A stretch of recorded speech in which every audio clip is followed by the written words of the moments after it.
Before the next impossible mission unfolds, let's gear up with a high-octane recap of Mission Impossible Dead Reckoning Part 1. In 2012, the Sevastopol, a next-generation Russian stealth submarine, activates an advanced AI using a two-piece cruciform key.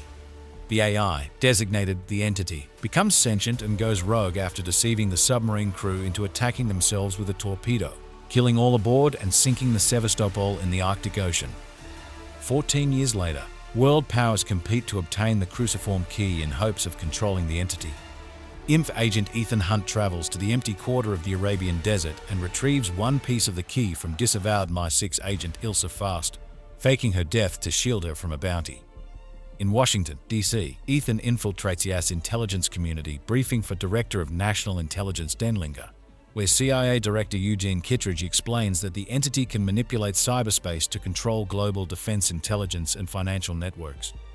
Ethan reveals himself and forces him to admit to placing the bounty on Ilsa, then escapes, determined to destroy the Entity.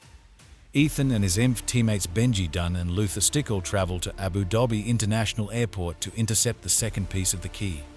It is revealed to be a fake, although Ethan encounters Grace, a skilled thief who steals the first piece of the key from him, while Luther and Benji disarm a hoax nuclear device.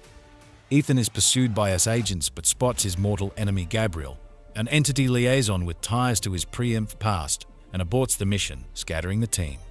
Grace escapes to Rome and is apprehended, but Ethan rescues her from local authorities, the US agents, and Entity operative Paris. Grace escapes again, while Ethan rejoins Luther, Benji, and Ilsa. Ethan and Ilsa follow Grace to Venice and infiltrate a party held by arms dealer Alana Mitsopoulos.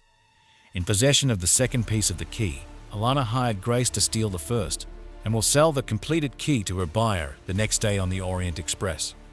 Gabriel proclaims that he will possess the completed key the next day, and that either Ilsa or Grace will die. Ethan attempts to dissuade Alana from the sale, allowing Gabriel and Grace to escape.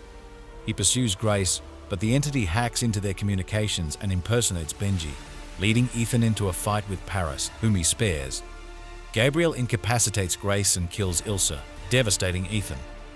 While preparing for the sale, Luther leaves for an off-grid location to prevent interference from the Entity, advising Ethan to spare Gabriel for questioning about the Entity.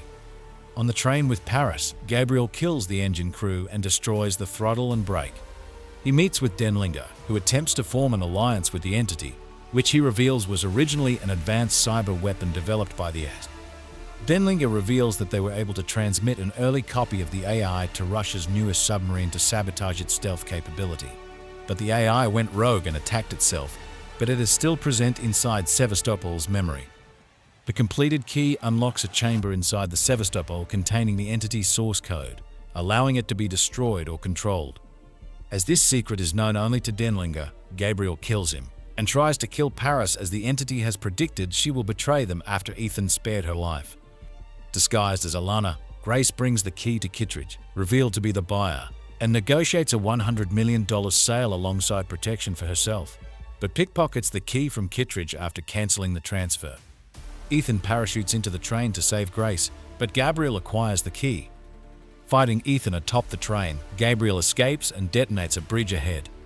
Detaching the runaway locomotive and saving the passengers, Grace and Ethan climb through the falling train cars until they are rescued by Paris, who tells Ethan about the key's connection to the Sevastopol before collapsing. Grace informs Kittredge of her desire to join the IMF. Ethan flees the wreckage by paraglider with the completed key, which he pickpocketed from Gabriel during the fight, and rendezvous with Benji to continue the mission to find the Sevastopol and destroy the Entity. That's it for our recap of Mission Impossible Dead Reckoning Part 1. What did you think of the first part of this epic mission? Let us know your theories for Part 2 in the comments below. Don't forget to like this video, subscribe to our channel for more action-packed recaps and breakdowns, and hit that notification bell so you don't miss out on anything.